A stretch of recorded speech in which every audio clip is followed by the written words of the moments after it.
Good morning, everyone.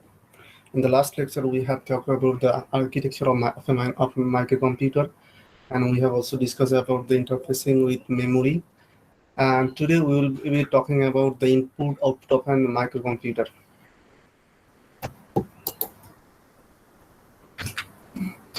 So we are going to introduce ourselves, give an introduction to an input and output. Then we will talk about the classification of input-output. There can be programmed I/O, interrupt I/O, and DMA, direct memory access. So the computer is connected with many devices, like the mouse, keyboard. So those are the peripherals devices. Those devices are connected using some kind of interfaces. If we look into a computer inside, then we can see those interfaces here. This is a VGA interface. So you can connect an external monitor here. So these are the this is a LAN port. Those are the audio ports. So you can plug audio devices here. So those are the external peripherals. We are calling those peripherals as either input or output. So there is also some USB ports. So we can connect the external devices through these ports. As we know from the previous lecture that memory and devices, I/O devices are all connected to the same bus. Those memory or either it may be I/O input or output devices. Those are connected to the same data bus and address bus. So they share the same data bus and address bus. So we have some kind of mechanism to access either memory or I/O devices. As they share the same bus, so we have to somehow differentiate between those that we want to access either memory or we want to access either I/O devices. We can't access the both devices at the same time because they share the bus. So if we want to access memory and I/O devices at the same time, then there will be corruption in the data. We can't access memory and I/O devices at the same time.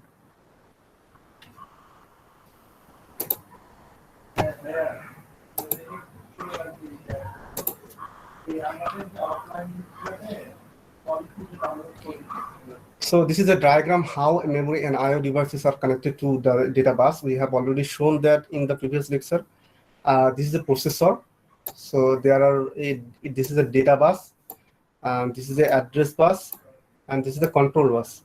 The control bus is to signal the operations we want to do on memory or input output.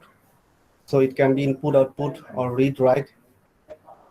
And that address bus only contains the addresses of the location we want to read or write. And finally, the data bus will contain the data that we want to read or write. So those are the interfaces. As we have said already, the interfaces are some kind of docking port where we can plug our external devices like USB devices, mouse, keyboard. So we can connect through the interfaces.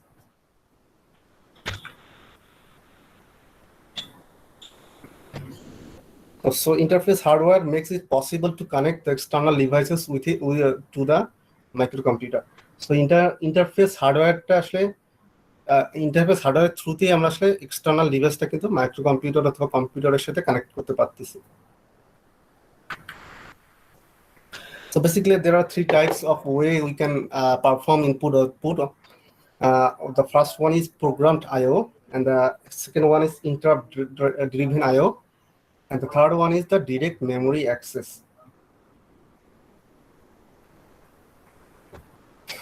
So basically this is the same diagram we have seen.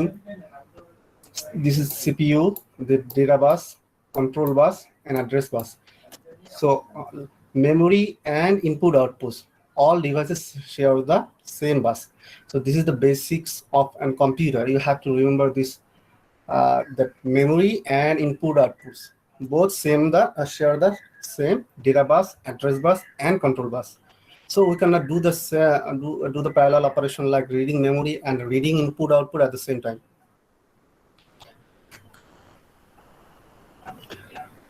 So the programmed I/O is accomplished through a software. We basically have a software that just read or write from the input output. Programmed I/O তে একটা software থাকবে অথবা আমাদের লেখা programme থাকবে যেটা থ্রুতে আমরা আসলে কি করব, ইনপুট আউটপুট পারফর্ম করব। আর ইন্টারাপ্ট ড্রিভেন I/O তে কি হবে, interrupt driven I/O, the input and the output devices will interrupt the processor when the input or output is ready. আর ডিরেক্ট মেমোরি অ্যাক্সেস ইয়াতে হবে কি, একটা ইন মেমোরি একটা ইমিডিয়েট একটা কন্ট্রোলার থাকবে যেটা হচ্ছে ডিরেক্ট মেমোরি অ্যাক্সেস কন্ট্রোলার, যেটা আসলে কি করবে, মাইক্রো প্রসেসরকে বাইপাস করে ইনপুট অথবা আউটপুট ডিভাইস থেকে মেমোরির মধ্যে একটা কানেকশন দিয়ে দিবে। তো আমরা এগুলো অনেক ডিটেলসে আলোচনা করব। এই ডায়াগ্রামে দেখা যাচ্ছে যে যদি আমরা চাই যে ইনপুট থেকে কোনো একটা ডেটা মেমোরিতে আমরা স্টোর করব, তো আমাদের এই আসলে কি করতে হবে, ইনপুট থেকে রিড করার পর ডাটাটা নিয়ে আসতে হবে মাইক্রোপ্রসেসর থেকে আবার নিয়ে এসে মেমোরিতে রাইট করতে হবে। তো আবার আউটপুট দিতে হলেও কি করতে হবে, মেমোরি থেকে রিড আউটপুট ডিভাইসে পাস করতে হবে। তো মানে যে টাস্কই করতে চাচ্ছি না কেন আমাদের কি করতে হবে, মাইক্রোপ্রসেসরের থ্রুতে যেতেই হবে। তো ডিরেক্ট মেমোরি অ্যাক্সেস কি করবে, ডিরেক্ট মেমোরি অ্যাক্সেসের সিপিইউর আর সাহায্য লাগবে না, তখন ইনপুট আর আউটপুট ডিভাইস আর মেমোরি ডিভাইসের মধ্যে ডিরেক্ট একটা কানেকশন হয়ে যাবে। তো এদের মাঝখানে একটা চিপ থাকবে, সেটাকে বলা হচ্ছে ডিএমএ কন্ট্রোলার। সেই চিপটা আসলে তখন কি করবে, এই যে এই অপারেশনগুলো কাজ করবে। তখন আমাদের আসলে কি করতে হবে, মাইক্রোপ্রসেসরের সিপিইউ পর্যন্ত আর যাইতে হবে না রিড আর রাইট অপারেশনগুলো করার জন্য মেমোরি আর ইনপুট আউটপুট ডিভাইসের মধ্যে। সো আমাদের মধ্যে এই যে পাথটা আসলে বেঁচে যাবে, আমরা সরাসরি কি করতে পারবো, ইনপুট আর আউটপুট আর মেমোরি ডিভাইসের মধ্যে একটা ব্রিজ কানেকশন দিয়ে দেবে। আর এই কানেকশনটা ম্যানেজ করবে কে, DMA controller.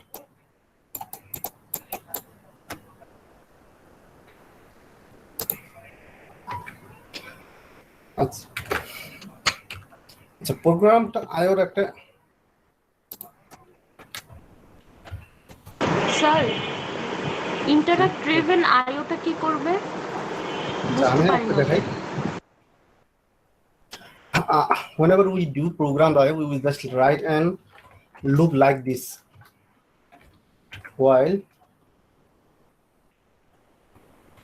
input is not ready. So this is the basic statement we used to perform I/O on programmed I/O. So আমরা যখন programmed I/O ইউজ করি, এরকম আমরা একটা while loop ইউজ করি, যে while input is not ready wait, মানে যতক্ষণ না পর্যন্ত আমার ইনপুট ডিভাইসের মধ্যে ইনপুটের ডেটাটা রেডি না, ততক্ষণ পর্যন্ত আমরা কি করব, ওয়েট করব। এটা হচ্ছে একটা বেসিক লুপ, এটা হচ্ছে প্রোগ্রামড আইওর ক্ষেত্রে। তো আমাদের এখানে একটা ওয়েট লাগবে, যে যতক্ষণ না পর্যন্ত ইনপুটটা রেডি হচ্ছে আমাদের ইনপুট ডিভাইসে, ততক্ষণ পর্যন্ত আমরা কি করব, ওয়েট করব। তো এটা হচ্ছে একটা বেসিক স্টেটমেন্ট যেটা দিয়ে কি করা হয়, প্রোগ্রামড আইও পারফর্ম করা হয়। আর ইন্টারাপ্ট ড্রাইভিংয়ের ক্ষেত্রে এরকম কোনো হোয়াইল লুপ লাগবে না, আপনি জাস্ট প্রোগ্রাম কি করবে, রান করবে। যে এরকম যদি অনেক লাইন অফ কোড থাকে, এখানে অনেক লাইন অফ কোড আছে, ধরা যাক এরকম অনেকগুলো লাইন অফ কোডস আছে।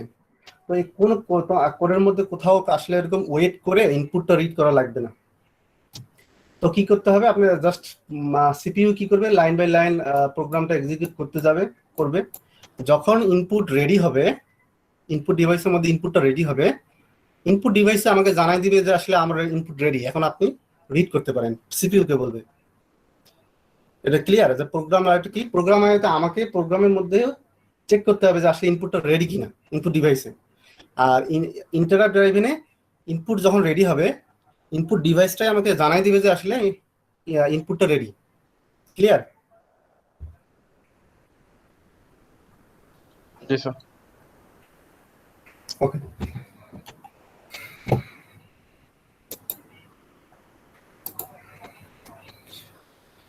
So in programmer, data transfers is accomplished through a software.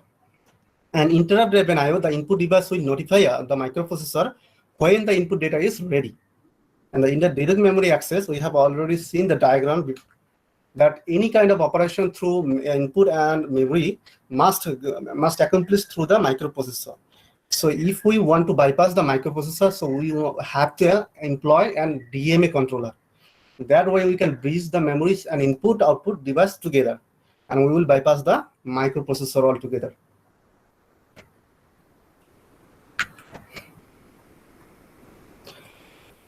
The microprocessor in programmed I/O, I have already shown the basic statement that we will use to read or write data from input-output device. In the program I/O, we just have to wait until the input is ready, or we have to wait until the output is completely written to the output devices. Just we have to write basically a while loop to check whether input or output is ready in the program I/O. In program I/O, there are several kind of register that accomplishes those tasks. There are called the port. So basically এরকম একটা pin থাকতে পারে। ধরেন আপনার এরকম একটা pin আছে, এগুলো 8টা পিন আছে। হ্যাঁ, প্রত্যেকটা 8টা পিনের সঙ্গে এরকম রেজিস্টার থাকবে। 8 বিটের পর ধরেন 8টা পিন যেহেতু, তাহলে 8 বিটের একটা রেজিস্টার থাকবে। সেই রেজিস্টারটা আবার কি পোর্টের সাথে একটা কানেক্টেড থাকবে। তো আচ্ছা, আমি উল্টা বললাম, এই দিকে থাকবে, পিনগুলো থাকবে এই দিকে। তো পিনগুলোকে আমরা সবগুলোকে মিলে আসলে বলবো কি 8টা পিনের একটা কম্বিনেশনকে বলতে পারবো আমরা কি পোর্ট। তো পোর্ট আসলে কি বুঝাবো, প্রোগ্রাম আয়াতে পোর্ট বলতে ইনপুট আর আউটপুট ডিভাইসকে বোঝাচ্ছে, ঠিক আছে। পোর্ট বলতে কি বোঝাচ্ছে, ইনপুট আর আউটপুট। আর পোর্ট থেকে যে ডেটাটা আমরা পাবো সেগুলো আসলে কি কোথায় রাখতে হবে, একটা রেজিস্টারের মধ্যে রাখবো। এই পিন, ধরেন এই পিনগুলো থেকে আমি যেগুলা ইনপুট পাচ্ছি অথবা আউটপুট পাচ্ছি সেগুলা একটা রেজিস্টারে থাকবে। সেই রেজিস্টারকে বলা হচ্ছে কি ডেটা রেজিস্টার। এখন বেসিক্যালি পোর্টের পিনগুলা এরকম, ধরেন এখানে 8টা পিন আছে। তো এই 8টা পিনের যে কোনো একটা পিনকে আমরা কি করতে পারি, ইনপুট অথবা আউটপুট সেট করতে পারি। তো এই ইনপুট অথবা আউটপুট সেট করার জন্য একটা স্পেশাল রেজিস্টার থাকবে, সেটাকে বলা হচ্ছে DDR রেজিস্টার। DDR মানে হচ্ছে ডাটা ডিরেকশন রেজিস্টার। তো এই রেজিস্টারটা হচ্ছে ডেটা ডিরেকশন রেজিস্টার। তার মানে কি ডেটাটা কি ইনপুট নাকি আউটপুট, সেই ডিরেকশনটা বলে দিবে আমার এই ডেটা ডিরেকশন রেজিস্টার। তো বেসিক্যালি দেখেন এখানে আমি যদি 0 সেট করি, তার মানে কি কারেসপন্ডিং এই পিনটা কি হবে, ইনপুট সেট হবে। আর যদি 1 সেট করে দেয়, সেই কারেসপন্ডিং পিনটা কি হবে, আউটপুট হবে। ক্লিয়ার? 0 সেট করলে কারেসপন্ডিং পিনটা কি হবে, ইনপুট হবে। আর 1 সেট করলে কারেসপন্ডিং পিনটা কি হবে, আউটপুট হবে। স্যার এই 0 আর 1 কি স্যার ফিক্সড? হ্যাঁ, ফিক্সড। 0 আর ডেটা ডিরেকশন এগুলো ফিক্সড। আপনি ডেটা ডিরেকশনে যে রেজিস্টারে ডেটা ডিরেকশনটা কি বললাম, যে ডেটা আসলে কি হবে, ইনপুট হবে না আউটপুট হবে, এটা কন্ট্রোল করবে ডেটা ডিরেকশন। মানে ডিরেকশনটা কি, কোন ডিরেকশনে আপনি ডেটাটা দিবেন, ডেটা কি আউটপুট করবেন নাকি ইনপুট নেবেন। তো আপনি যদি 0 সেট করেন, তাহলে এই কারেসপন্ডিং একটা পিন, যেটা সেই পিনটা কি হবে, ইনপুট সেট হবে। আর এই যেটা যেখানে যে পিনে আপনি ডেটা ডিরেকশনের রেজিস্টার যে বিটটা আপনি 1 সেট করছেন, তার কারেসপন্ডিং পিনটা কি হবে, আউটপুট সেট হবে। তো আপনি যখন ইনপুট নেবেন, তার ইনপুট ডেটাটা কোথায় রাখবেন, আর একটা ডেটা রেজিস্টার থাকবে, আর একটা রেজিস্টার থাকবে, সেটা ডেটা রেজিস্টারে রাখবেন, ঠিক আছে। তো যাই হোক, আমরা আসবো এটা।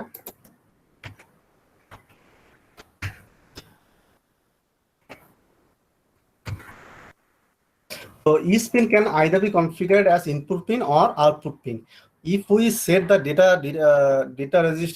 direction register, if we set a bit 0, the corresponding pin will be act as an input, and if we set the a bit 1, then the corresponding pin will act as an output. So যে রেজিস্টারটা থ্রুতে আমরা আসলে যে input নাকি output configure করতেছি, সেটা তো বললাম যে ডেটা ডিরেকশন রেজিস্টার বলা হয়। তো এখানে দেখে ডেটা ডিরেকশন রেজিস্টার কিন্তু কি ডিডিআর এ, ডিডিআর বি। তো জিনিসটা হচ্ছে এরকম, ডিডিআর এ রেজিস্টারটা কন্ট্রোল করবে পোর্ট এ কে, আর ডিডিআর বি রেজিস্টারটা কন্ট্রোল করবে পোর্ট বি কে। ক্লিয়ার? তাহলে প্রত্যেকটা পোর্টের জন্য একটা করে ডাটা ডিরেকশনের জন্য রেজিস্টার আছে। স্যার এখানে আপনি বলছিলেন যে স্যার পোর্ট তো স্যার 8টা না স্যার নাকি? না, পোর্ট বলতে একটা পোর্ট বলতে বোঝাচ্ছি কম্বিনেশন অফ পিন, অথবা আপনি যেখানে ইনপুট বা আউটপুট দিবেন অ্যাকচুয়ালি, ঠিক আছে, সেটাকে আমরা বলবো পোর্ট, বা ইনপুট আউটপুটকে আমরা বলতেছি পোর্ট। তো ATmega32 মাইক্রো কম্পিউটার যদি জানা হয়, তাহলে সেখানে ধরেন পোর্ট আছে 4টা, port A, port B, port C, port D. তার মানে আপনি কি একসাথে এক একটা পোর্ট এ ধরেন এক একটা পোর্ট হচ্ছে 8টা পিন, তাহলে এখানে আমরা কম্বিনেশন অফ পিনকে পোর্ট বলতে পারি, যেগুলোকে আমরা কি করতে পারি, হয় আইদার ইনপুট না হয় আউটপুট হিসেবে চিন্তা করতে পারি। আপনি পোর্টকে আপনি ফিজিক্যাল পিন হিসেবে চিন্তা করতে পারেন, ঠিক আছে। প্রত্যেকটা পোর্ট ফিজিক্যাল একটা পিন, কম্বিনেশন অফ পিন, 8টা পিনের কম্বিনেশনকে একটা করে পোর্ট বলতেছি। তো এই পোর্টগুলোর অনেকগুলো নাম আছে। ধরেন 2 থেকে 10 নাম্বার পিন পর্যন্ত হচ্ছে পোর্ট এ, এরপরে ধরেন 11 থেকে 18 পর্যন্ত হচ্ছে পোর্ট বি, এই পিন নাম্বারগুলো পোর্ট বি, এভাবে। ক্লিয়ার? তো ফিজিক্যাল পিনের কম্বিনেশন গুলোকে আমরা বলবো পোর্ট। ফিজিক্যাল পোর্ট বলতে আমরা বুঝবো কি, আসলে ফিজিক্যাল ডিভাইসটাকে আপনার মাথার মধ্যে নিয়ে আসবো, যে আসলে এদের মাধ্যমে ইনপুট আউটপুট হবে। তো প্রত্যেকটা পোর্টের এগেনস্টে কি থাকবে, একটা করে ডিরেকশন রেজিস্টার থাকবে, ডাটা ডিরেকশন, যেগুলো আমার কি করবে, পিনগুলোকে সেট করবে ইনপুট নাকি আউটপুট।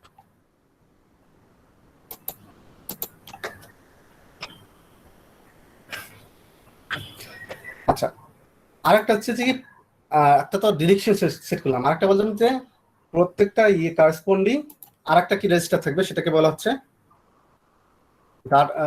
Data register. ডাটা রেজিস্টারকে আমরা ডিরেক্ট পোর্ট এই বলি।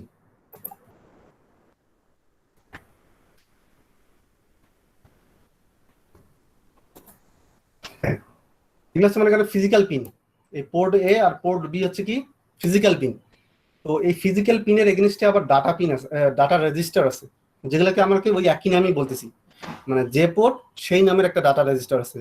পোর্ট এ এর জন্য পোর্ট এ নামে একটা ডাটা রেজিস্টার আছে, পোর্ট বি এর জন্য পোর্ট বি নামে একটা ডাটা রেজিস্টার আছে, আবার পোর্ট এ এর জন্য আবার ডিরেকশন রেজিস্টার এ আছে, পোর্ট বি এর জন্য আবার ডাটা ডিরেকশন রেজিস্টার বি আছে। তাহলে প্রত্যেকটা পোর্টের জন্য কয়টা করে রেজিস্টার আছে, 2টা রেজিস্টার আছে।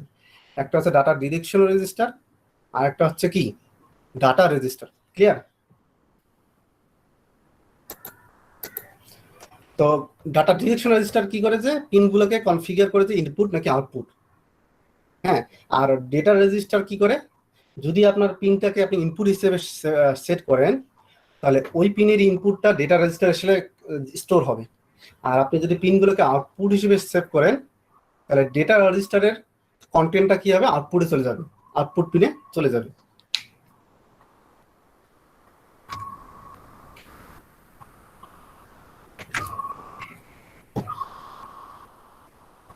Input output clear?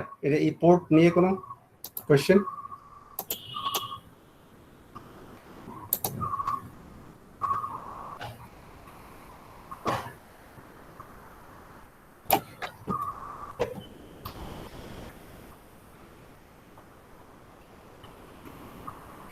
আর কোনো কোয়েশ্চেন নেই না? ওকে, তাহলে এই জিনিসটা খেয়াল রাখবেন যে পোর্ট হচ্ছে ফিজিক্যাল, আপনি চিন্তা করেন যে ফিজিক্যাল পিনের কম্বিনেশন হচ্ছে পোর্ট। তো পোর্টগুলো ইনপুট আউটপুট দুই হিসেবে কাজ করে। তো ইনপুট নাকি আউটপুট সেটা আমার কন্ট্রোল করবে ডাটা ডিরেকশন রেজিস্টার। তো প্রত্যেকটা পোর্টের কারেসপন্ডিং একটা করে ডাটা ডিরেকশন রেজিস্টার আছে, আবার প্রত্যেকটা পোর্টের কারেসপন্ডিং একটা করে ডেটা রেজিস্টার আছে। ঠিক আছে? তো ডেটা ডিরেকশন রেজিস্টারে যদি আমি কারেসপন্ডিং বিটটাতে 0 দেই, তাহলে কারেসপন্ডিং পিন কি হবে, ইনপুট হবে। এখানে 0 দেওয়া হয়েছে ডেটা ডিরেকশন রেজিস্টারে, তো এই পিনটা হবে ইনপুট। আর এখানে 1 দেওয়া হয়েছে, সেটা হবে আউটপুট, আউটপুট পিন, এটাও হবে আউটপুট। ঠিক আছে, আর একটা কি আছে, আর একটা রেজিস্টার আছে ডেটা রেজিস্টার। সেই ডেটা রেজিস্টারকে আমরা কি বলবো, যে পোর্ট সেই পোর্টের নামই বলতে হবে আমাদেরকে। আচ্ছা, এখানে তো এক্স দেওয়া আছে না, এক্সটা আসলে কি এ বি সি ডি এভাবে হতে পারে, সকল পোর্টের জন্য সেম। তো এখানে জাস্ট একটা ইন জেনারেল এক্স দিয়ে বোঝানো হয়েছে, x A B C D যাই যেখানে কিছু হতে পারে। ওকে, এখানে একটা এক্সাম্পল আছে, এক্সাম্পলটা দেখেন। স্যার এক্স এর ভ্যালুটা মানে কতটুকু লেন্থের, মানে কয়টা হতে পারে এক্স এর ভ্যালু? এক্স এর ভ্যালু না, আচ্ছা আমি বললাম কি পোর্ট কতগুলো পোর্ট আছে, পোর্ট এ আছে, হ্যাঁ পোর্ট বি আছে, পোর্ট সি ডি এভাবে আছে, অনেকগুলো পোর্ট আছে। ঠিক আছে, তো ওই এ বি পোর্টের পরে যে এ বি সি ডি এগুলোকে ইন জেনারেল এক্স দিয়ে বোঝানো হয়েছে। ঠিক আছে, স্যার। মানে এই যে এটা না দিয়ে ইন জেনারেল একটা এক্স দিয়ে মানে বোঝানো হয়েছে। কারণ কি, প্রত্যেকটা পোর্টের কনফিগারেশন তো সেম, তো এই জন্য আসলে ইন জেনারেল এক্স দিয়ে সবগুলো পোর্টকে একসাথে বোঝানো হয়েছে। Okay, there is an example here. We see that there is a 8-bit data direction register. So the port is 8-bit. So there are 8 pins. 1, 7, 8 pins. So if we write the 34 hex number in the data direction register, then which pin and will be input and which pin will be output. তো দেখেন 34 কে আপনারা বাইনারিতে convert করবেন using calculator or by hand. তো calculator use করলে দেখেন এটা এইরকম আসতেছে নাম্বারটা। 34H এর বাইনারি ফরমেশন এটা, এটা কেউ কনফার্ম করেন যদি ক্যালকুলেটর থাকে, আর না হয় জাস্ট ধরে নেন আসলে এটাই হবে। তো দেখেন আমাদের কি করতে হবে, যদি হেক্সে দেওয়া থাকে তাহলে প্রথম কাজটা কি হবে, বাইনারিতে কনভার্সন করতে হবে আমাদেরকে নাম্বারটা। তো বাইনারিতে কনভার্সন করার পর আমি এভাবে সিএল বাই বসাবো। ঠিক আছে, এরপর তো দেখেই বুঝতে পারবো যে 0 তার মানে কি, এই কারেসপন্ডিং পিন কি হবে, ইনপুট, আর যেগুলো তো 1 কারেসপন্ডিং পিন হবে output. Clear? Sir Okay. So another way, there are parallel programmed IO. So basically, we have already told that there is a separate data direction register for each of the port. প্রত্যেকটা পোর্টের জন্য আমরা বললাম যে আলাদা আলাদা করে data direction register আছে, ঠিক না? তো আরেক ধরনের আইও আছে, প্রোগ্রাম আইও, যেখানে আছে প্যারালাল আইও। সেটার জন্য প্রত্যেকটা পোর্টের জন্য কেবলমাত্র একটাই আছে, মানে সবগুলা পোর্টের জন্য এরকম একটাই ডিরেকশন রেজিস্টার আছে। সেই ডিরেকশন রেজিস্টারকে আমরা বলতেছি কি, কমান্ড রেজিস্টার। তো কমান্ড রেজিস্টারের যে কোনো একটা বিট, ধরেন এই যে লেফট মোস্ট যে এলএসবি বিটটা, সেই এলএসবি বিটটা কি করবে, পুরা পোর্ট এ কে কন্ট্রোল করবে। পুরা পোর্ট এ এর জন্য একটাই বিট, আর পুরা পোর্ট বি এর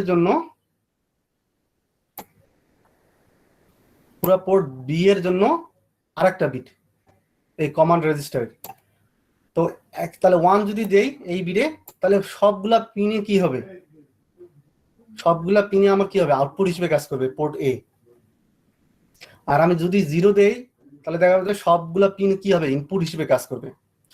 তো আগের সাথে এর পার্থক্যটা কি, আগের সাথে পার্থক্য দেখেন, আগের কি একটা পোর্টের জন্য একটা ডাটা ডিরেকশন রেজিস্টার আমরা কমপ্লিটলি ছিল, সেজন্য আমরা কি করতে পারছি, প্রত্যেকটা পিনকে আলাদা আলাদা করে ইনপুট অথবা আউটপুট সেট করতে পারছি। কিন্তু এখানে দেখেন এরকম এক একটা পোর্টের জন্য আলাদা আলাদা কোনো রেজিস্টার নেই, তারা সবাই এরকম একটা কমন রেজিস্টার ইউজ করতেছে, কমন রেজিস্টার একটা করে বিট। তো এই জন্য এই পোর্টের আলাদা আলাদা পিনগুলোকে ইনপুট আর আউটপুট সেট করতে পারবো না। হয় সবগুলা পিনে কি হবে, আউটপুট হবে, আর না হয় সবগুলা পিনে কি হবে, ইনপুট হবে। ক্লিয়ার? স্যার আগেরটা হতে এটা একটু আবার একটু বলতে। হ্যাঁ দেখেন, বললাম এই যে এইখানে দেখেন আমি বললাম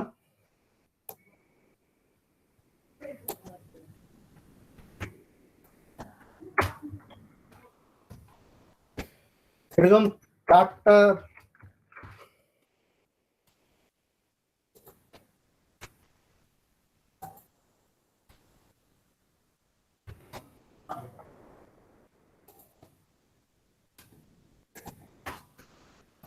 এরকম চারটা মনে করেন পোর্ট আছে, ঠিক আছে? এরকম চারটা পোর্ট আছে, port A, port B, port C, port D, ঠিক আছে? আর বললাম যে একটা পোর্ট হচ্ছে ধরেন 8টা করে পিন, একটা পোর্ট 8টা করে পিন। প্রত্যেকটা পোর্টের এগেইনস্টে কয়টা করে রেজিস্টার থাকবে? 2টা রেজিস্টার থাকবে। একটা হচ্ছে ডাটা ডিরেকশন রেজিস্টার, যেটাকে বলতেছি ডাটা ডিরেকশন রেজিস্টার, আর একটাকে বলতেছি আমরা ডেটা রেজিস্টার। তো ডেটা রেজিস্টারের নামটা কি হবে? পোর্টের যে নাম সেটাই হবে ডেটা রেজিস্টারের নাম। ক্লিয়ার? তো এখন এই পোর্টটা আসলে ইনপুট নাকি আউটপুট সেটা কি দিয়ে কন্ট্রোল করব? সেটা আমরা কি দিয়ে কন্ট্রোল করব? এই যে ডেটা ডিরেকশন রেজিস্টার দিয়ে কন্ট্রোল করব। ক্লিয়ার? তো ডেটা ডিরেকশন রেজিস্টার, একটা রেজিস্টারে কিন্তু 8 বিট, পোর্টটা যেমন 8টা পিন, তো একটা ডিরেকশন রেজিস্টারও কি 8টা পিন, 8টা বিট। তো এই 8টা বিটের কারেসপন্ডিং যদি আমরা কোনো একটা বিটে 0 দেই তাহলে কারেসপন্ডিং এই পোর্ট এর পিনটা কি হবে? ইনপুট হবে। এই ডেটা ডিরেকশন রেজিস্টারে যদি আমি কারেসপন্ডিং 1 দেই তাহলে এই পিনটা কি হবে? আউটপুট হবে। ক্লিয়ার? মানে সবগুলাই আর কি হয়ে যাবে, হ্যাঁ, মানে ইনপুট দিলে সবগুলা পোর্টেই আর কি আপনার 0 বসবে এরকম? না, সবগুলো পিনে, সরি স্যার। সবগুলা পিন না তো। হ্যাঁ, আচ্ছা এখানে ডায়াগ্রামটা কই?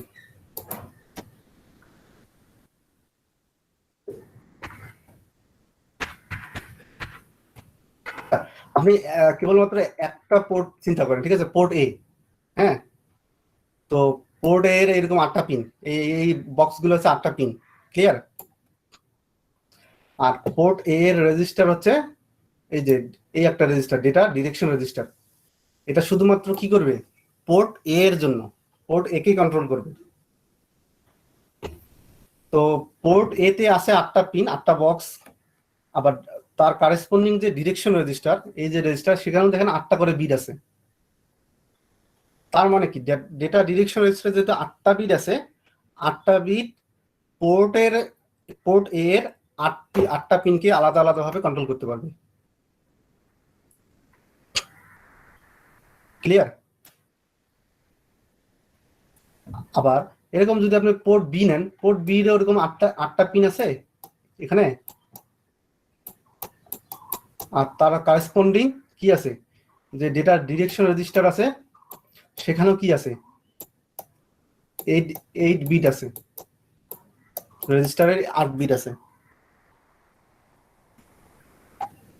তো আপনি যে বিটে 1 দিবেন সেই পিনটা কি হবে? আউটপুট সেট হবে। 0 দিলে ইনপুট সেট হবে।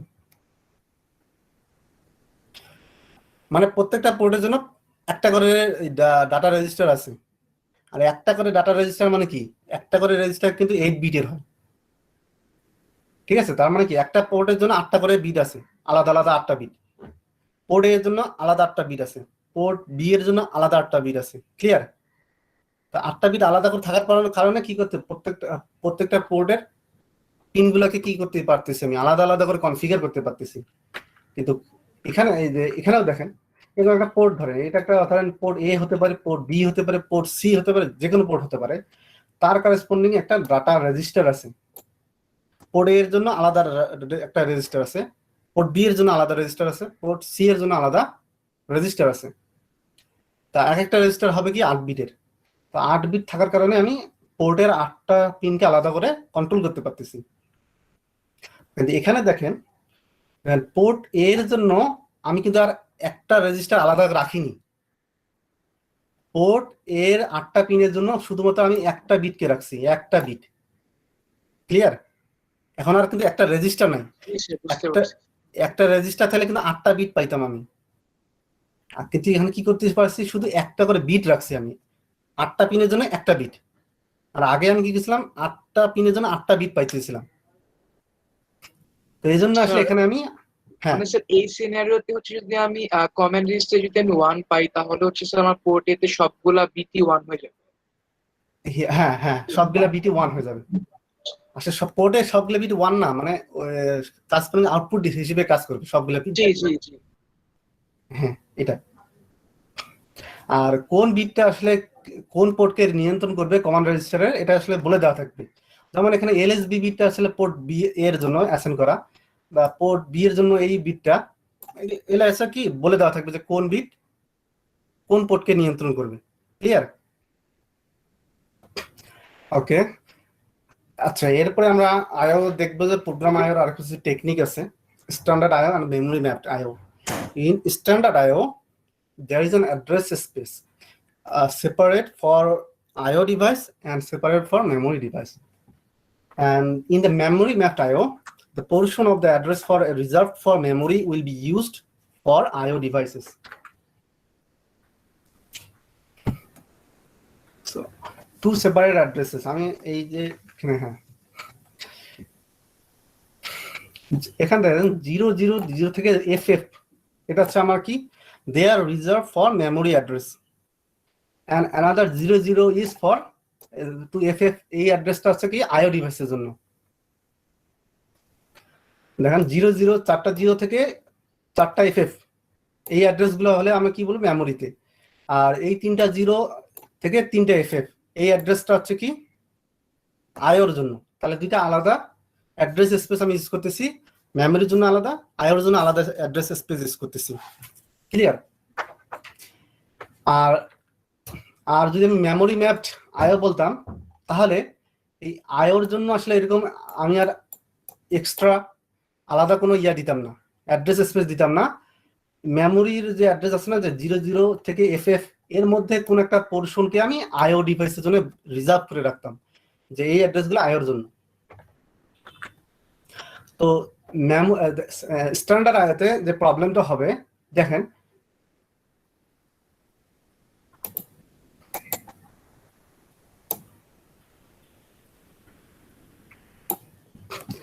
স্ট্যান্ডার্ড আইওতে যেহেতু আমরা আলাদা করে অ্যাড্রেস স্পেস আইওর জন্য রাখছি, আর আলাদা অ্যাড্রেস স্পেস আবার মেমোরির জন্য রাখছি, ঠিক আছে?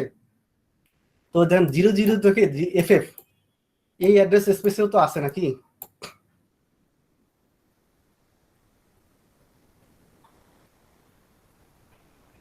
এই অ্যাড্রেস স্পেসটা এই অ্যাড্রেস স্পেসের ভিতরে আছে কিনা বলে? জি স্যার। কন্টেইন করে কিন্তু। যেমন যে 3টা 0 এখানে আছে, আপনি খেয়াল করেন যে 3টা 0 যেহেতু এখানেও আছে, এই দেখেন এখানেও কিন্তু প্রথমেই 3টা 0 আছে। তো যেহেতু আলাদা সেপারেট অ্যাড্রেস স্পেস, কিন্তু তাদের মধ্যে কি আছে, কমন আছে। তখন কোন অ্যাড্রেসটা আমি অ্যাড্রেস যখন দেবো, অ্যাড্রেস বাসের মধ্যে অ্যাড্রেসটা দিব, সেটা আসলে মেমোরির জন্য নাকি আইওর জন্য, সেটা বোঝানোর জন্য কন্ট্রোল বাস থাকবে 2টা। তাহলে একটা কন্ট্রোল বাসে একটা পিন থাকবে, এটাকে বলা হবে এম আইও পিন। তাহলে যেহেতু আলাদা সেপারেট অ্যাড্রেস স্পেস থাকতেছে, মেমোরির জন্য সেপারেট অ্যাড্রেস স্পেস, আইওর জন্য সেপারেট অ্যাড্রেস স্পেস, তো তাদের অ্যাড্রেস স্পেস গুলো যদি কম্পেয়ার করবেন, তখন দেখা যাচ্ছে কি আইওর অ্যাড্রেস স্পেস আর মেমোরি অ্যাড্রেস স্পেস কি আছে, ওভারল্যাপ আছে, সেপারেট না কিন্তু, মানে সেপারেট অ্যাড্রেস স্পেস, কিন্তু তাদের মধ্যে কি আছে, নাম্বারগুলোর মধ্যে ওভারল্যাপ আছে। তো সেটা আসলে কোন অ্যাড্রেসটা আসলে আমি যখন অ্যাড্রেসটা দিব, আমাকে বোঝাইতে হবে যে আসলে মেমোরি অ্যাক্সেস করব নাকি আইও অ্যাক্সেস করব। তো সেটা বোঝানোর জন্য সিপিইউর মধ্যে একটা পিন থাকবে, এম আইও নামে একটা পিন। তো দেখেন আইওর মধ্যে একটা বার দিছি না, তো আইওর মধ্যে যেহেতু বার দিছি, তার মানে আমি এরকম কোনো বার থাকলে বুঝবেন এখানে 0 আর এখানে 1। তাহলে 0 হলে আমি বুঝবো এই পিন যে এম আইও পিনটা, সেই পিনটার মধ্যে যদি 0 দেওয়া হয় তাহলে বুঝবো কি ইনপুট আউটপুট। আর এই পিনটা যদি হাই বা 1 থাকে তাহলে বুঝবো কি হবে, মেমোরি অ্যাক্সেস অথবা মেমোরি অপারেশন। যদি 1 থাকে এই পিনটা, তাহলে বুঝবো কি মেমোরি অপারেশন। আর যদি 0 থাকে তাহলে বুঝবো কি ইনপুট আউটপুট অপারেশন বা input IO device. So in standard there are two separate address spaces for memory and IO devices. So we need to separate control. It is clear na? G sir. যে আমি separate address space দিছি, কিন্তু অ্যাড্রেসের মধ্যে কি আছে নাকি আয়ো, সেটাকে বোঝার জন্য একটা পিন আছে, সেটা হচ্ছে এমআইও পিন। কন্ট্রোল বাসে পিন আছে একটা এমআইও পিন। সেই পিনটা 1 হলে মেমোরি অ্যাক্সেস, আর সেই পিনটা 0 হলে আইও অ্যাক্সেস। এটা ক্লিয়ার? আর এই দেখেন, আমি যদি ওই অ্যাড্রেস স্পেস গুলোকে পাশাপাশি শো করি, এটা আছে স্ট্যান্ডার্ড আইওতে। কি বললাম? এই যে আইও ডিভাইস গুলোর জন্য এতটুকু অ্যাড্রেস স্পেস আছে একটা সেপারেট, আর মেমোরি ডিভাইস গুলোর জন্য আছে এই অ্যাড্রেস স্পেস সেপারেট। কিন্তু মেমোরি ম্যাপড আইও যদি আমি চিন্তা করি, সেটার জন্য কি করতে হবে দেখেন, কিছু অ্যাড্রেস স্পেস মেমোরির মধ্যেই যে অ্যাড্রেস স্পেসটা আমি বরাদ্দ রাখছি, রিজার্ভ করছি, সেটার মধ্যে কিছু অংশ আবার আইওর জন্য আমি ইউজ করব। এখানে দেখেন, এই অংশটুকু গিয়ে আমি কি করব, আইওর জন্য বরাদ্দ রাখছি, ইনপুট আউটপুট অপারেশনের জন্য আমি বরাদ্দ রাখছি। So as I have told you that there is a pin, MIO pin. If that pin is high or 1, then the operation, corresponding operation will memory operation. And if the pin is low, then the operation will be input output operation or input output device. Clear?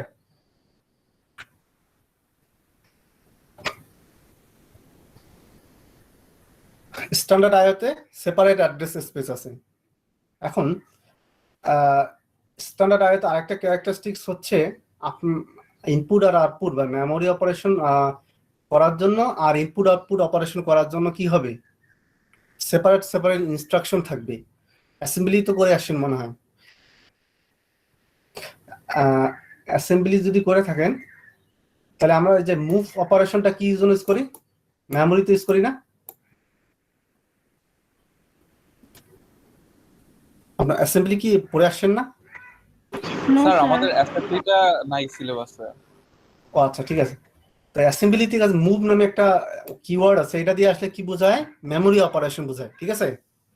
R in R out নামে আরেকটা দুইটা keyword আছে, এগুলো দিয়ে কি, একটা in তো বোঝা যাচ্ছে যে ইনপুট, আর আউট হচ্ছে আউটপুট। তাহলে স্ট্যান্ডার্ড আইওতে যেহেতু অ্যাড্রেস স্পেস আলাদা, সেজন্য আমাদেরকে ইনস্ট্রাকশনও সেটা কি হবে, আলাদা হবে। মেমোরি অপারেশনের জন্য মুভ নামক একটা কিওয়ার্ড ইউজ করব, আর ইনপুট আউটপুটের জন্য ইন নামে একটা অপারেশন কিওয়ার্ড থাকবে, আর আউটের জন্য আউটপুটের জন্য আউট নামে আর একটা এক্সট্রা ইনস্ট্রাকশন সেট থাকবে। ক্লিয়ার?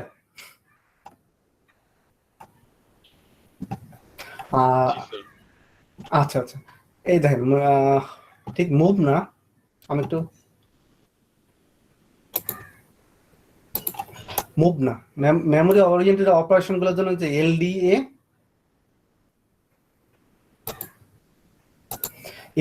এবং এসডিএ, ইনপুট আউটপুট অপারেশনের জন্য ইন এবং আউট, এই দুটো ইনস্ট্রাকশন। আর মেমোরি অপারেশনের জন্য এলডিএ, এসটিএ। এলডিএ হচ্ছে যে লোড অ্যাকুমুলেটর, আর এসটিএ হচ্ছে স্টোর অ্যাকুমুলেটর। অ্যাকুমুলেটর নামে একটা রেজিস্টার আছে, ঠিক আছে। তো আপনি যখন বলতেছেন লোড অ্যাকুমুলেটর 300H, এই 300H হচ্ছে কি address.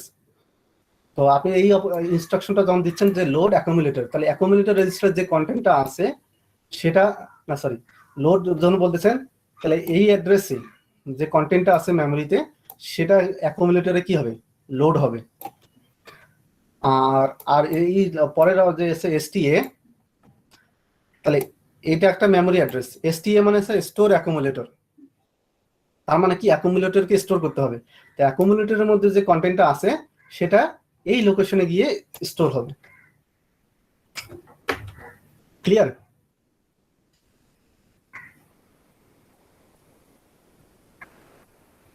Okay, so this is the advantages and disadvantages of standard IO. You see that we are using separate memory address space for memory devices and in IO devices, IO operations. So we can use the full address space for memory because there is a separate address space for IO. So we can utilize the full address space for memory. So we can access bigger memory device. যেহেতু আমরা মেমোরির address space আলাদা আর আয়োর address space আলাদা, তো মেমোরির address স্পেসটাকে পুরোটাই আমরা use করতে পারতেছি। সেই জন্য আমি অনেক বড় মেমোরিকেও অ্যাক্সেস করতে পারবো। যেমন 8086-এ 1 megabyte memory address space available থাকে, ঠিক আছে। আর আর হচ্ছে কি স্পেশাল ইনস্ট্রাকশন দেখলাম, আয়োর জন্য স্পেশাল ইনস্ট্রাকশন, মেমোরি অপারেশনের জন্য আলাদা ইনস্ট্রাকশন আছে। তো যেহেতু আলাদা, সেজন্য কি ওই ইনস্ট্রাকশনগুলোকে আলাদা করে আমি অপটিমাইজ করতে পারবো। তো এই জন্য আসলে মেমোরির জন্য যে ইনস্ট্রাকশন দেখলাম যে এলডিএ এসটিএ মেমোরি অপারেশন, আর ইনপুট আউটপুটের জন্য ইন আউট। তো আইওর জন্য সেপারেট অপারেশন, মেমোরির জন্য সেপারেট অপারেশন। তো এই সেপারেট ইনস্ট্রাকশন থাকার কারণে অপারেশনগুলোকে আমি অনেক বেশি অপটিমাইজ করতে পারবো।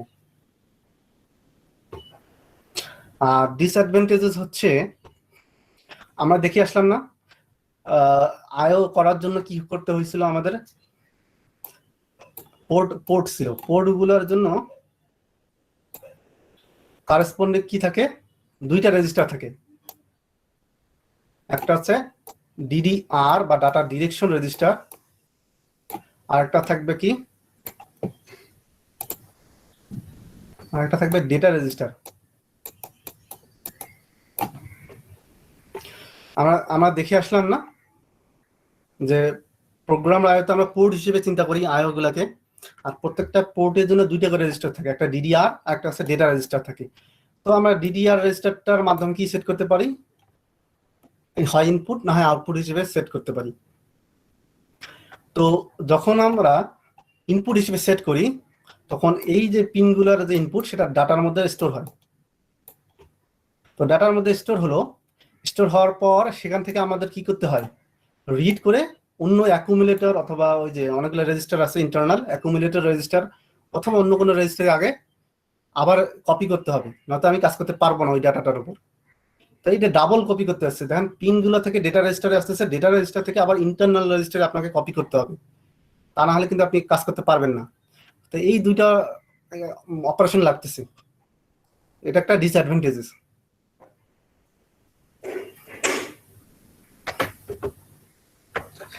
Any confusion?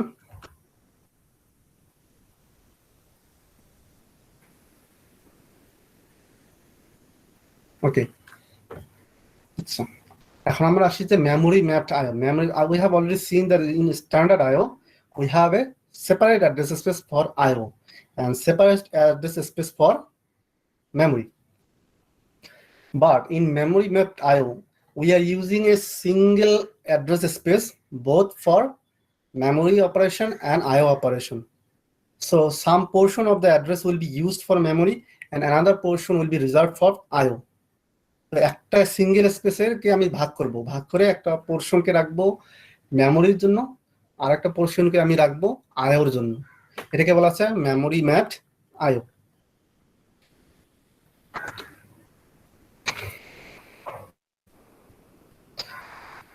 তো আর স্ট্যান্ডার্ড আইওতে আমরা দেখছিলাম কি একটা পিন থাকে না, এম আইও পিন, যেটা আসলে কন্ট্রোল করে আসলে মেমোরি নাকি আইও অপারেশন। তো ইন মেমোরি ম্যাপ আইওতে এরকম কোনো পিন থাকবে না।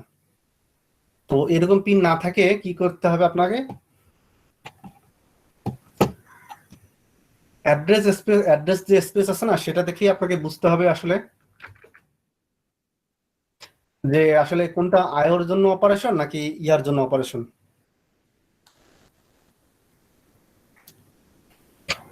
এখানে দেখেন 00 থেকে FF, 4টা F পর্যন্ত আইওর জন্য রাখবো। আর এটাকে যদি ইয়া করি 0x10000 থেকে ফাইনাল হচ্ছে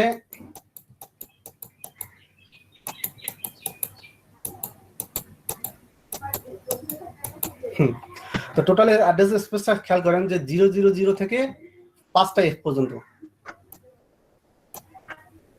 এই টোটাল অ্যাড্রেস স্পেসের এই অংশটুকু মানে 000 থেকে FFF এই পর্যন্ত আইও, আর এরপরে যে 1000 থেকে FFFF মানে 5টা F পর্যন্ত বাকিটা হচ্ছে মেমোরির জন্য, ঠিক আছে। তো আপনি খেয়াল করেন এই উপরের অ্যাড্রেসে এতে লাস্টের বিটটা কিন্তু সবসময় 1 থাকবে। উপরের অ্যাড্রেসের নাম্বারগুলোকে আপনি যদি বাইনারিতে কনভার্ট করেন তো দেখবেন যে লাস্টের বিটটা কি থাকবে সবসময় 1 থাকবে। এমএসবিটা কি থাকবে সবসময় 1 থাকবে। তো এই 1 দেখে আমি বুঝবো যে মেমোরি অপারেশন, মানে ওই পোর্শনের অ্যাড্রেসটা হচ্ছে কি, আমি একটা অ্যাড্রেস দেবো, সেই অ্যাড্রেসটার এমএসবি বিটটা দেখবো। এমএসবি বিটটা যখন আমি দেখবো যে 1, তাহলে আমি বুঝবো কি মেমোরি অপারেশন। আর আয়োর জন্য আমি যে অ্যাড্রেসগুলো রিজার্ভ রাখছি সেগুলোর এমএসবি গুলো কি হবে সবসময় 0 হবে। তো সেই 0 দেখে আমি কি বুঝবো আয়ো অপারেশন। ক্লিয়ার? স্ট্যান্ডার্ড আয়োতে আমরা এমআইও পিন দেখে বুঝছিলাম যে 1 হলে এমআইও পিন, 1 হলে মেমোরি, আর 0 হলে আইও অপারেশন। এখন ওরকম এমআইও কোনো পিন থাকবে না মাইক্রোপ্রসেসরে। এখন আপনাকে অ্যাড্রেসের নাম্বার দেখে বুঝতে হবে। তো অ্যাড্রেসের যদি এমএসবি বিটটা আপনি দেখেন 0, তাহলে বুঝবেন আইও অপারেশন। আর এমএসবি বিটটা যদি 1 দেখেন তাহলে কি হবে মেমোরি অপারেশন। এটা কি ক্লিয়ার? জি স্যার। আচ্ছা, এখানে দেখেন এমএসবি 1 হলে আইও পোর্ট সিলেক্ট করছে, তার মানে কি জাস্ট ওটা বোঝায় অ্যাড্রেসটাকে ফ্লিপ করছে। যে কোনো কিছু হতে পারে, আপনাকে একটা জাস্ট অ্যাড্রেসকে রিজার্ভ করতে হবে যে এই পোর্শনটা হবে কি মেমোরির জন্য, আর ওই পোর্শনটা হবে আয়োর জন্য। তাহলে আপনাকে ওই অংশগুলো দেখে বুঝতে হবে যে আসলে এমএসবি বিটটা 0 হলে মেমোরি, আর এমএসবি 1 হলে আইও পোর্ট, অথবা এমএসবি 0 হলে 0 হলে আইও, আর এমএসবি 1 হলে মেমোরি। এরকম আপনাকে একটা অ্যাড্রেস দেখে বুঝতে হবে যে আসলে কোনটা।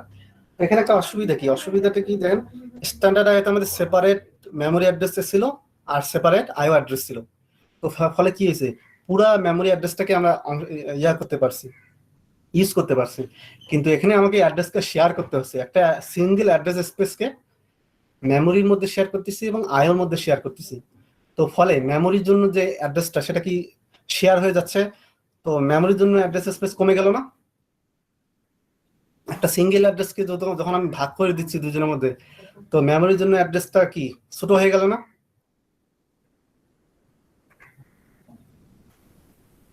জি স্যার। হ্যাঁ, যেমন দেখেন এখানে পুরো অ্যাড্রেস স্পেসটা কি ছিল মেমোরির জন্য ছিল, কিন্তু এখনো এখানে দেখেন কিছু অংশ আয়ের জন্য রাখতে হয়েছে। তাহলে এই অংশগুলো তো মেমোরির জন্য আমি ইউজ করতে পারবো না। তো মেমোরির জন্য আসলে অ্যাড্রেস স্পেসটা কি হলো ছোট হয়ে গেল। তো অ্যাড্রেস স্পেস ছোট হয়ে গেলে আসলে মেমোরির কন্টেন্টও কি হবে, আমি অনেক বেশি মেমোরি অ্যাক্সেস করতে পারবো না। যদি আমি অর্ধেক করে দিই তাহলে 50% রিডিউস হবে মেমোরির জন্য স্পেসটা। আচ্ছা, মেমোরি ম্যাপ আইওর জন্য তাহলে কি হবে, ইনস্ট্রাকশনগুলো আমি দেখেন স্ট্যান্ডার্ড আইওর জন্য সেপারেট ছিল। ইন আউট এটা দিয়ে আমরা কি করছিলাম আইও অপারেশন করার জন্য, আর এলডিএ এসটিএ এই অপারেশন এই ইনস্ট্রাকশন দিয়ে মেমোরি অপারেশন করছিলাম।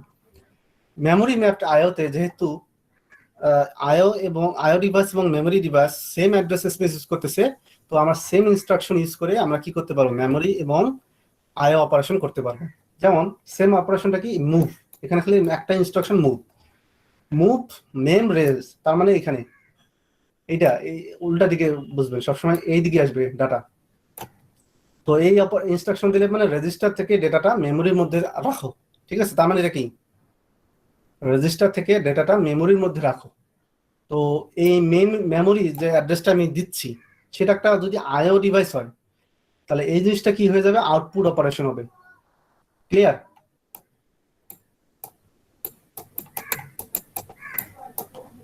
এটা আউটপুট। এই মেমোরি লোকেশনে আমি একটা ধরেন মাউসের লোকেশন দিলাম, তাহলে রেজিস্টারের ডেটাটা মাউস তো হবে না, ডিসপ্লে ধরলাম। আউটপুট এই মেমোরি অ্যাড্রেসটা কি হবে একটা ডিসপ্লের অ্যাড্রেস, তো রেজিস্টারের ডেটাটা কি হবে ডিসপ্লের মধ্যে যাবে, তার মানে কি আউটপুট হলো। ক্লিয়ার?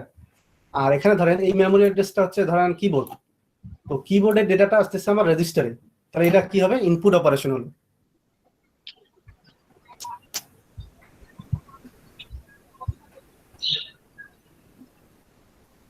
ক্লিয়ার এই instruction?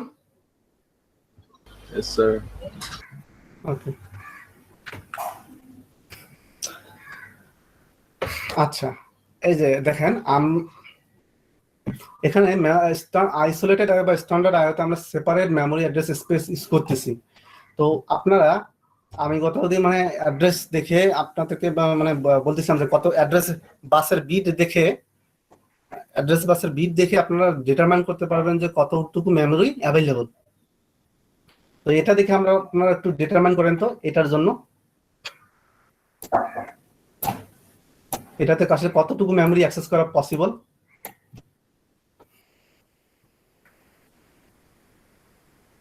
Sir 2 to the power 5।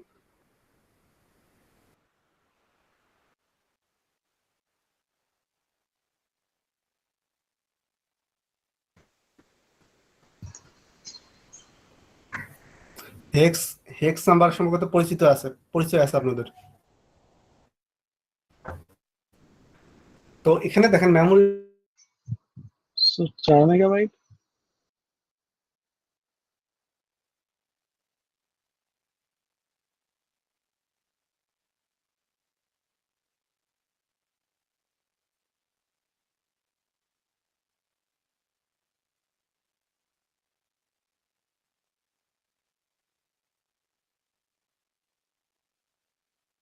Sir, 2 megabytes.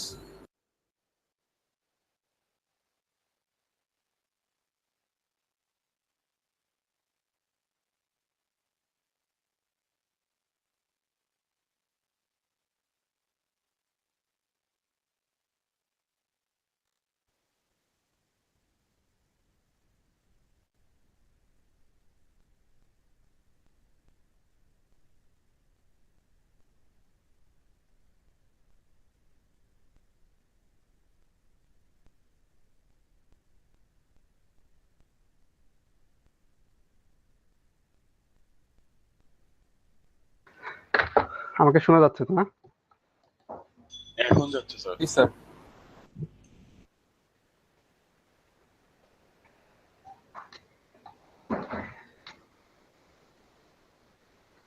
ওকে, তো দেখেন হেক্স নাম্বার যদি দেওয়া থাকে তাহলে এক একটা হেক্স ডিজিটকে 4 বিট আপনি চিন্তা করবেন, ঠিক আছে? তাহলে 5টা হেক্স ডিজিট আছে এখানে, তাহলে 5টা হেক্স ডিজিটে হচ্ছে কি 20 বিট। ক্লিয়ার?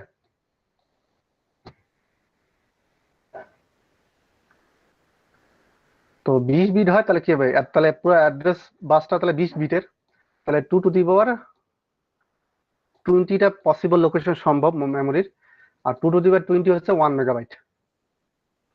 আর মেমোরির এক একটা কন্টেন্ট হচ্ছে 8 bit, so multiply into 8,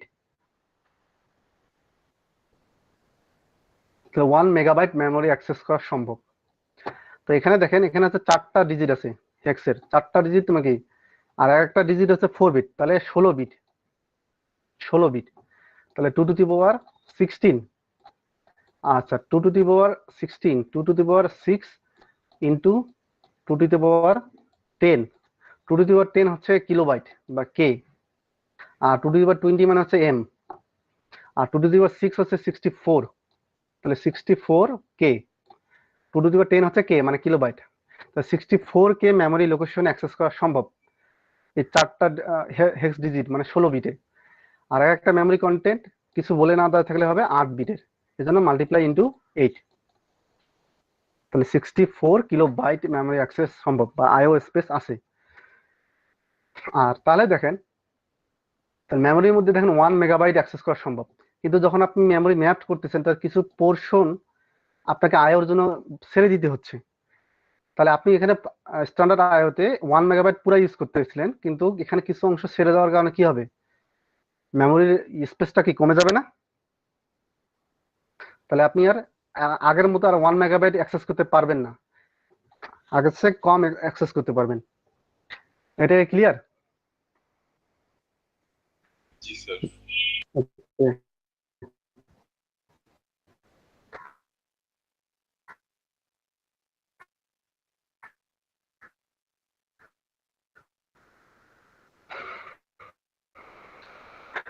So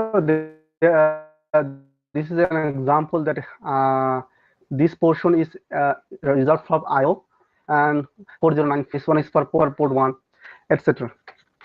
So the advantages of memory mapped IO are that we are using the same address space for memory and IO. So we can do the operation using the same memory instruction.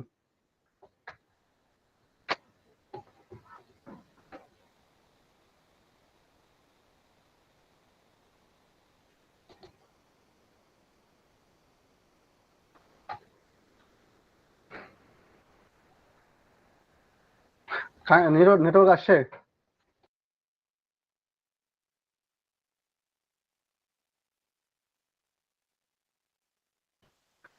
Okay, can you hear me? Sir এতক্ষণ শোনা যাচ্ছিল না, মানে কেটে কেটে আসতেছিল।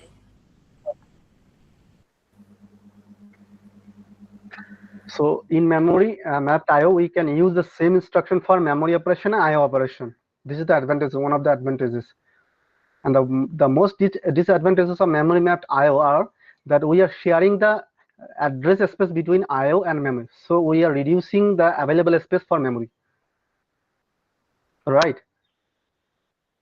মেমোরির জন্য আমাদের স্পেসটা আসলে কমে যাচ্ছে, লস্ট হচ্ছে, পার্ট অফ দ্য স্পেস কি হচ্ছে, আইওকে ছেড়ে দিতে হয়েছে, এজন্য মেমোরিটা আমাদের কি ছোট হয়ে যাচ্ছে, মেমোরির স্পেসটা।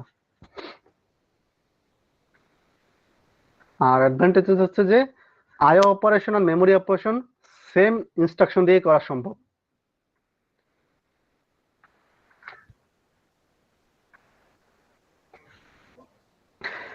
So far we have talked about the programmed IO. So basically, if I summary, there are two ways to do the operation. One is for standard IO operation, and one is for memory mapped IO operation. In standard IO operation, we have separated address space for memory and separate address space for IO. So we can use more memory in standard IO because we have separated address space. And in memory mapped IO, we have to share the memory address between memory devices and IO operation. So we cannot use more memory like in standard IO because we have to share the address space. And another advantages of the standard IO is that as we are using the separate address space for memory, we can use the bigger memory. We can incorporate much larger memory. But in memory mapped IO, we cannot because we have to share the memory address. And in the standard IO, as the address space is separated, different from IO and memory, so we have to use the separate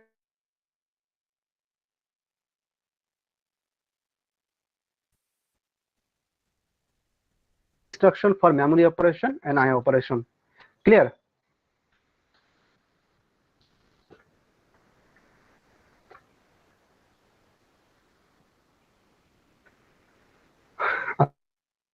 আচ্ছা, এখন আছে interrupt driven আইও। আচ্ছা, in programmed IO, we have to write a software that will check whether the input data is available in the input device or the output is ready. We have to do this by ourselves. But in interrupt driven IO, the input device or the output device will interrupt or notify the microprocessor when the output operation is complete. This is the difference between programmed IO and interrupt driven IO. So think about that the microprocessor is executing a program. In that time, you hit a keystroke on your keyboard. Then the processor will stop executing that program, and it will immediately read the data from keyboard, and it will copy the data in the register. Then it will just continue executing the previous program. কোন একটা programme processor run করতেছে, তো এর মধ্যে আপনি একটা keyboard press করলেন, তো এটা ইন্টারাপ্ট হবে, মানে প্রসেসরকে একটা নোটিফাই করবে। প্রসেসর কি করবে, যে প্রোগ্রামটা সে রান করতেছিল সেটা কি করবে, স্টপ হয়ে যাবে। স্টপ হয়ে সে ইমিডিয়েটলি কিবোর্ড থেকে যে ডেটাটা পাবে সেটাকে রিড করে রেজিস্টারে রাখবে। এরপরে কি করবে, সে ব্যাক করে আগে যে প্রোগ্রামটা সে রান করতেছিল সেটা আবার রান করবে। এখানে দেখেন এটা আসলে এত দ্রুত হচ্ছে, তার মানে কি, ধরেন সিপিইউ একটা প্রোগ্রাম রান করতেছে, এর মাঝে আপনি একটা কিবোর্ড হুট করে চাপ দিলেন, তো একটা ইন্টারাপ্ট হবে, প্রসেসর কি হবে, নোটিফাই হবে, সিপিইউ নোটিফাই হবে। তো নোটিফাই হওয়ার সাথে সাথে কি করবে, সে প্রোগ্রামের এক্সিকিউশনটা বন্ধ করে দিবে। বন্ধ করে দিয়ে সাথে সাথে কি করবে, কিবোর্ড থেকে যে ইন্টারাপ্টটা হয়েছে সেটার জন্য সে কি করবে, ইনপুটটাকে রিড করবে।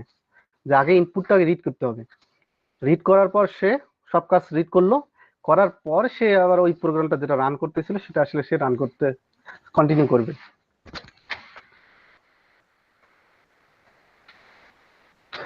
So when should we use in an programmed IO and when should we interrupt driven IO? তো এখানে একটু দেখেন, আমি একটা বেসিক ব্লক লিখছিলাম না, এটা হচ্ছে প্রোগ্রামড আইওর জন্য। যে আমাদের প্রোগ্রামের মধ্যে আমরা যদি প্রোগ্রামড আইও ইউজ করি তখন আমাদের এরকম একটা হোয়াইল লুপ লিখতে হবে, যে ওয়েট করতে হবে যে কখন ইনপুট ডেটাটা রেডি হয় তখন ততক্ষণ পর্যন্ত কি করব, আমরা ওয়েট করব। তো এখানে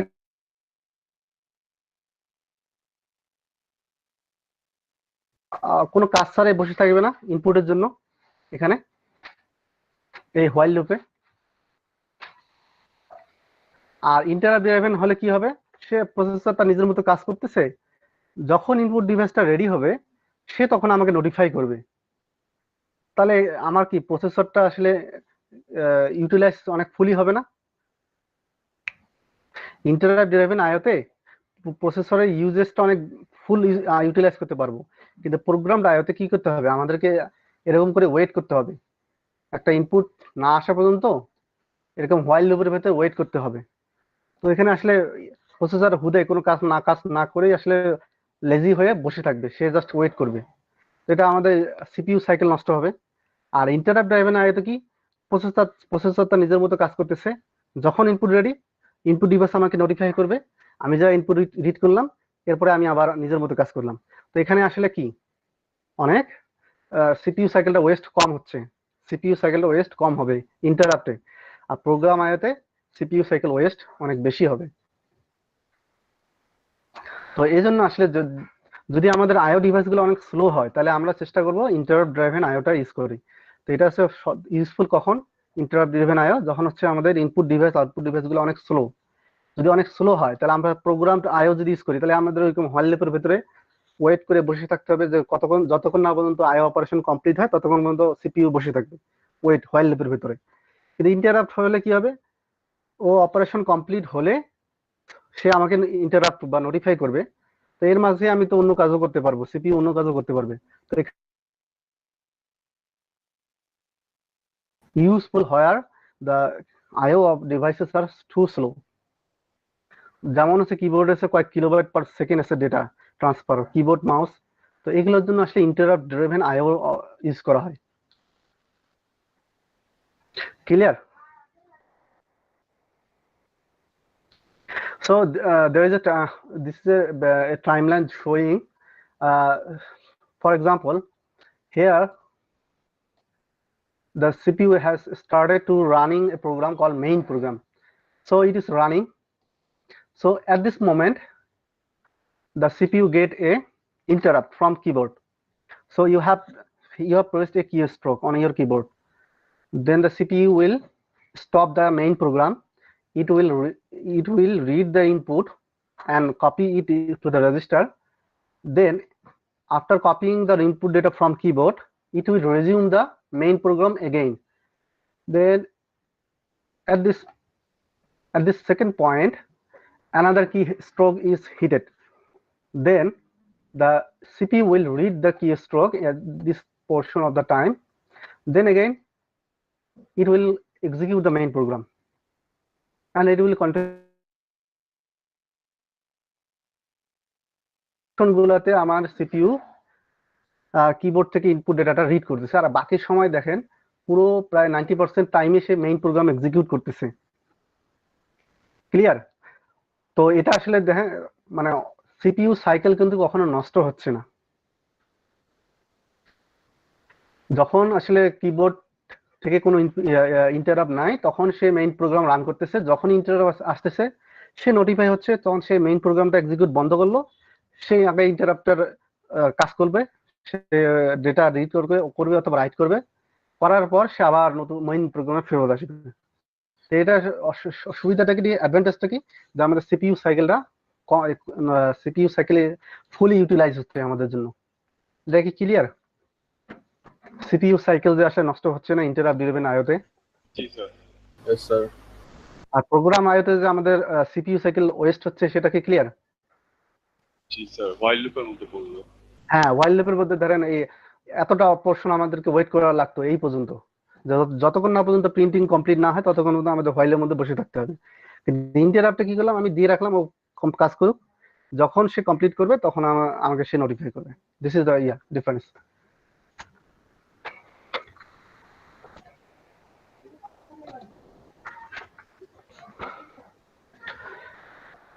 So interrupt-driven IO is a device-initiated transfer. So the device will initiate that interrupt. The microprocessor will not initiate the operation. Either input or device or the output device will initiate the operation and interrupt the microprocessor. The microprocessor নিজে থেকে কিন্তু এরকম operation গুলোকে initiate করবে না, either input device অথবা output device গুলো কি করবে, এই অপারেশন গুলোকে ইনিশিয়েট করবে। তো ইনিশিয়েট করার শুরুতে সে কি করবে, ইন্টারাপ্ট দিবে মাইক্রোপ্রসেসরকে। মাইক্রোপ্রসেসর ইন্টারাপ্ট দেওয়ার জন্য ইন্ট নামে একটা পিন থাকবে। মাইক্রোপ্রসেসরে যদি ডেটা শিটটা পড়েন বা যেমন 8086 এর একটা পিন থাকবে, সেই পিনটার নাম হবে INT। সেই এটা ইন্টারাপ্ট পিন, সেই ইন্টারাপ্ট পিনের মাধ্যমে সে প্রসেসরকে ইন্টারাপ্ট দিবে। তো interrupt can be of two types, external interrupt and internal interrupts. Again, the external interrupt can be of two types, maskable and non-maskable. The maskable interrupt can be enabled or disabled. For example, the mouse click, keystroke, keyboard, those interrupts are maskable interrupt. You can disable or enable the interrupt. Or on the other hand, the non-maskable interrupt cannot be disabled or enabled. This kind of interrupt is generated by the microprocessor itself. Whenever there is a power failure or there is a kernel shutdown or there is a critical error, then the microprocessor itself will generate the non-maskable interrupt. So you cannot thus disable the non-maskable interrupt. Clear? Maskable interrupt disable enable করা যাবে, কিন্তু নন মাস্কেবল হচ্ছে কি, microprocessor যেহেতু নিজেই generate করে critical মোমেন্টে, তো এটা ডিসেবল আর ইনেবল করা যাবে না, সে নিজে অটোমেটিক ইনেবল অথবা ডিসেবল করবে। যেমন সে পাওয়ার ফেলে, মাইক্রোপ্রসেসর 5 ভোল্ট দরকার, 5 ভোল্টের থেকে সে কম পাচ্ছে, তো ওই মুহূর্তে সে কি করবে, একটা নন মাস্কেবল ইন্টারাপ্ট, যেটা আসলে আপনি থামাইতে পারবেন না, সে অটোমেটিক নন মাস্কেবল ইন্টারাপ্ট জেনারেট করবে, করে সে কি করবে, ওই যে যেহেতু পাওয়ার ফেলিওর সেন্সিং করছে, সে পাওয়ার ফেল হচ্ছে, সেজন্য ওই ইন্টারাপ্টটা সে জেনারেট করবে। এই নন মাস্কেবল ইন্টারাপ্ট গুলো কেন দরকার হয়, যখন পাওয়ার ফেল হচ্ছে, তার মানে কি প্রসেসরটা কি হবে, শাটডাউন হয়ে যাবে। তো ওই মুহূর্তে সে একটা মনে করেন সেন্সিটিভ অপারেশন করতেছে, তো ওই মুহূর্তে যদি পাওয়ার ফেলিওর হয় তাহলে ওই সেন্সিটিভ ইনফরমেশনটা আমার হারাই যাবে। তো আমাদের কি করতে হবে, সেন্সিটিভ ইনফরমেশনটা র্যাম থেকে নন ভোলাটাইল মেমরি অথবা রমের মধ্যে, যেটা মানে আসলে পাওয়ার ফেল হলেও হারা যায় না, সেরকম জায়গায় ডাটাটা কপি করতে হবে। সে তো আমরা আসলে পাওয়ার ফেলিওর যখন হয়, সেন্স করে যে 5 ভোল্টের নিচে আমার পাওয়ারটা ড্রপ হয়ে যাচ্ছে, সেই মুহূর্তে সে তখন কি করে, এই একটা ইন্টারাপ্ট জেনারেট করে, তাহলে তখন কি করে মাইক্রোপ্রসেসর যে অপারেশনটা করতেছিল সে থামায় দেয়, এবং যতগুলো সেন্সিটিভ ইনফরমেশন আছে সেগুলোকে সে কি করে কপি করে নন ভোলাটাইল মেমোরিতে কপি করে রাখে। আচ্ছা, আরেকটা হচ্ছে internal interrupts. This kind of interrupts happens whenever your program or your code contains error, like you have written a code division by 0 where you have access a null pointer, or you have a heap overflow or buffer overflow. In such condition the interrupt will generate. Internal interrupt হচ্ছে যে ডেভেলপারের যে কোডের মধ্যে যদি bug থাকে, division by 0, execution যদি overflow হয়, এরকম ক্ষেত্রে ইন্টারনাল ইন্টারাপ্ট জেনারেট হবে।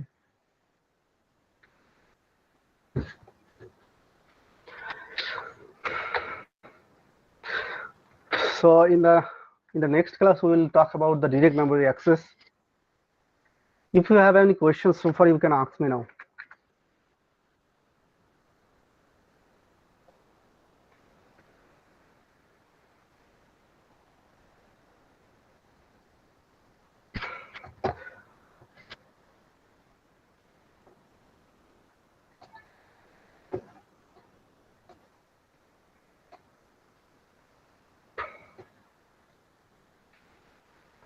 Okay, please everyone, please respond to your roll call.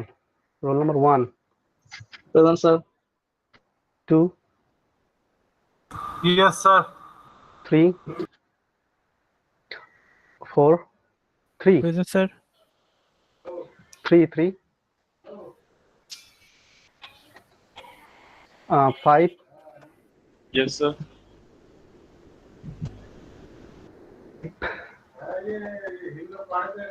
6. Sir, 5 আছে স্যার। হ্যালো?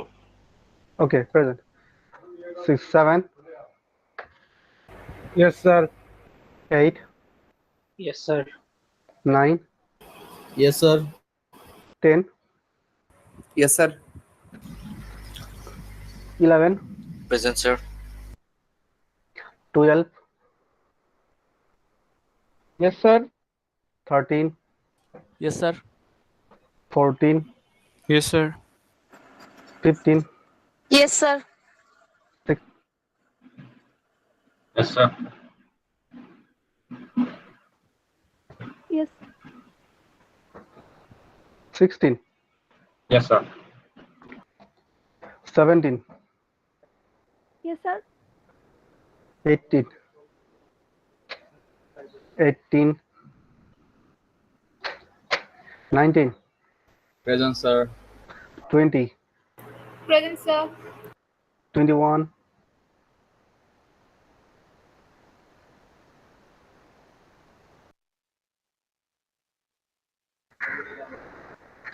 22, Present, sir. 23, 23,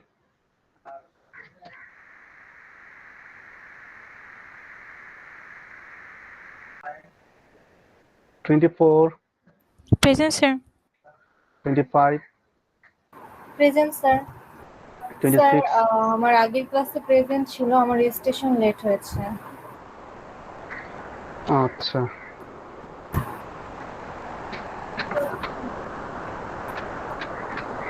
আর রোল নাম্বার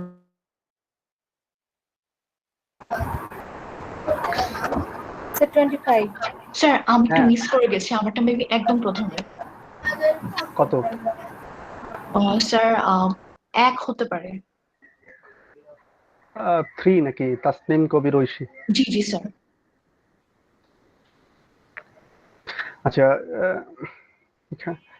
এখানে যে 25 আপনি আপনার রোল নাম্বারটা চ্যাট বক্সে দিয়ে রাখেন। জি sir.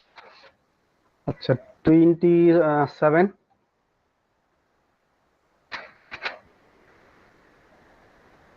Abdullah Al Masud,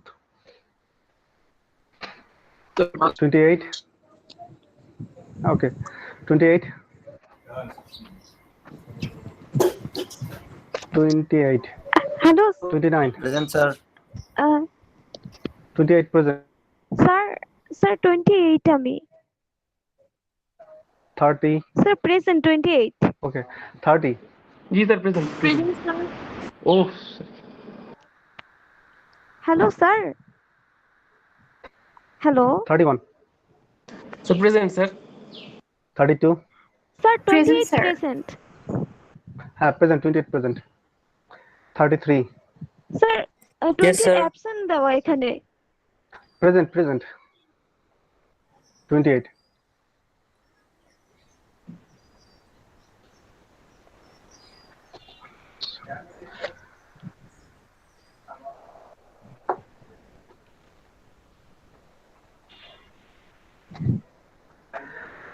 Assalamu alaikum, sir. হ্যাঁ স্যার আমারটা কি আমার দেওয়া এখনো- হয়েছিল? হ্যাঁ স্যার তাসনিম কবির ঐশী আমারটা কি দেওয়া হয়েছিল? আচ্ছা আমি চেক করতেছি। স্যার আমার এখনো রেজিস্ট্রেশন করা হয়নি স্যার, কি করব? আচ্ছা আচ্ছা যারা যারা রেজিস্ট্রেশন করেনি আপনারা চ্যাট বক্সে আপনাদের রোল নাম্বারটা দিয়ে রাখেন। স্যার রেজিস্ট্রেশনের কারণে ফার্স্ট ক্লাসের অ্যাটেন্ডেন্সটা দিতে পারি নাই স্যার। হ্যাঁ আমি তো মনে হয় লিখে রাখছিলাম আপনাদের যারা যারা রেজিস্ট্রেশন করেনি তাদের রোল নাম্বার হয়তো বা আমি লিখে রাখছিলাম, লিখে তারপরে আপডেট করছিলাম। আচ্ছা তারপর আপনারা এই যে চ্যাট বক্সে দিয়ে রাখেন, আমি দিয়ে দেবো।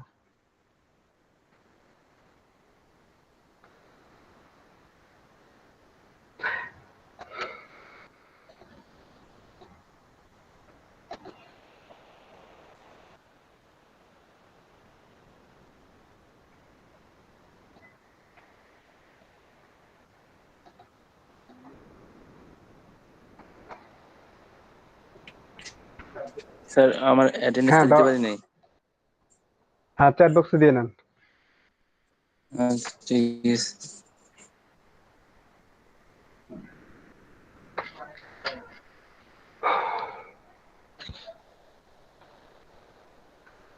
So your marks distribution for this course has changed. I have already uploaded that in the ELMS.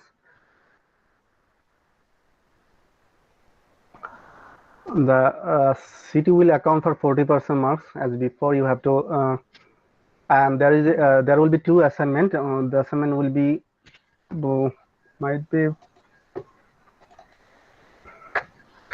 I hope you can see my screen. So this is the new course marks distribution for this course. Attendance 5%, assignments will be 10%. So there will be 2 assignment. One best one will be count, and class test will be 40%. 5 class test out of 4. Out of 5, 4 will be counted, and the midterm will be 20%. Final exam will be 25%.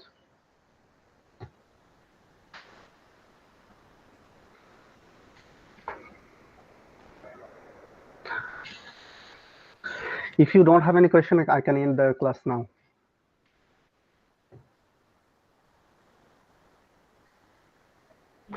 Sir Okay, আমি thank you everyone. হ্যাঁ আমি চ্যাটে লিখে দিছি sir. হ্যাঁ, okay, okay, thank you.